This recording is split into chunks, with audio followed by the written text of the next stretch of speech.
विशेष कार्यक्रमात आपल्या सर्वांचं स्वागत। या आठवड्यात राज्य सरकारने घेतलेल्या महत्त्वाच्या निर्णयांचा आढावा घेऊया।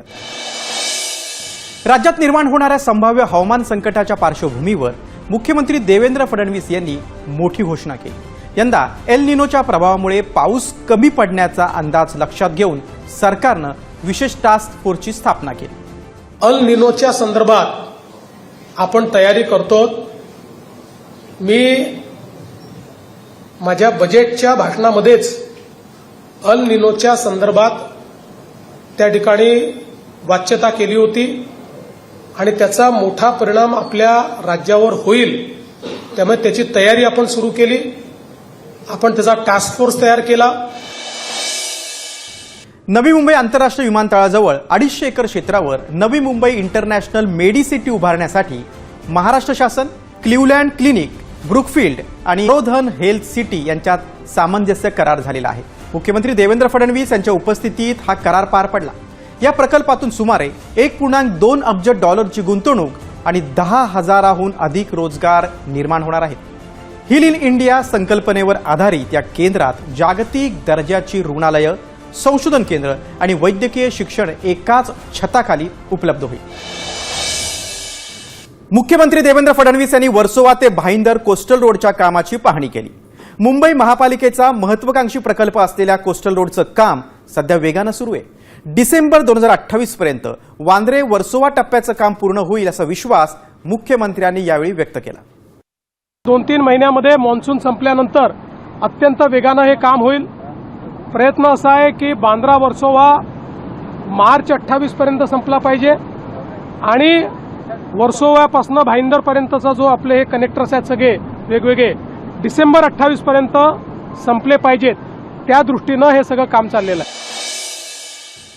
राज्यातील शाळांमध्ये सामाजिक दृष्ट्या जागरूक, जबाबदार आणि संवेदनशील विद्यार्थी घडवण्याच्या उद्देशाने व्हॅल्यू एडिशन प्रोग्राम 2.0चा व्यापक स्तरावर विस्तार करण्याचे निर्देश मुख्यमंत्री देवेंद्र फडणवीस यांनी अधिकाऱ्यांना दिलेत।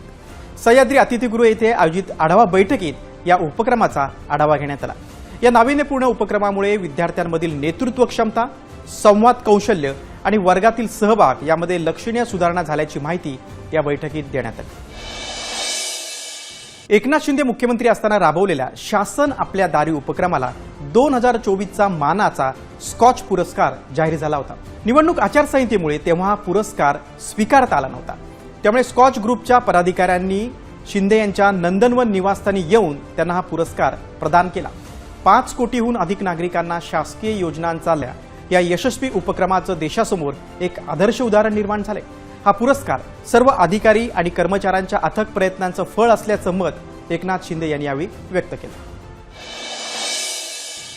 बारामती शहर आणि परिसरात मान्सूनपूर्व वादळी पावसामुळे झालेल्या नुकसानीचा आढावा उपमुख्यमंत्री सुनेत्रा अजित पवार यांनी घेतला। जनजीवन तातडीने पूर्ववत करण्याचे निर्देश त्यांनी प्रशासनाला दिले। वाहतूक सुरळीत करण्यासाठी उन्मळून पडलेली झाडं हटवण्यासोबतच मोठ्या वृक्षांचं क्रेनद्वारे पुनर्रोपण करण्याच्या आणि संभाव्य दुर्घटना टाळण्यासाठी झाडांची छाटणी करण्याची सूचना त्यांनी यावेळी दिली। तसंच नुकसानग्रस्त भागांचे तत्काळ पंचनामा करण्याचे आदेशही दिले। मुख्यमंत्री देवेंद्र फडणवीस यांच्या अध्यक्षतेखाली झालेल्या बैठकीत महारेलच्या एकूण 131 पैकी पहिल्या टप्प्यातील 65 कामांना मान्यता देण्यात आली। महाराष्ट्र पूर्णपणे रेल्वे फाटक मुक्त करण्यासाठी रेल्वे उड्डाणपूल, पादचारी पूल आणि अंडरपासची कामं गतीनं पूर्ण करण्याचे निर्देश मुख्यमंत्री। वाढतं शहरीकरण लक्षात घेऊन महानगर क्षेत्रांमध्ये 80 कामांचं नियोजन आहे। यासाठी हुडकोकडून कर्ज उपलब्ध केलं जाणार आहे। सिंगापूर आणि हाँगकाँगच्या धर्तीवर धारावीचा पुनर्विकास करताना स्थानिक नागरिक त्यांच्या उपजीविकेचे साधन आणि संस्कृती केंद्रस्थानी ठेवा असे निर्देश मुख्यमंत्री देवेंद्र फडणवीस यांनी दिले। या महत्त्वाकांक्षी प्रकल्पाअंतर्गत 2028 पर्यंत किमान 10,000 घरं देण्याचं उद्दिष्ट आहे। कुंभारवाड्याचं वैशिष्ट्य टिकून ठेवलं जाईल।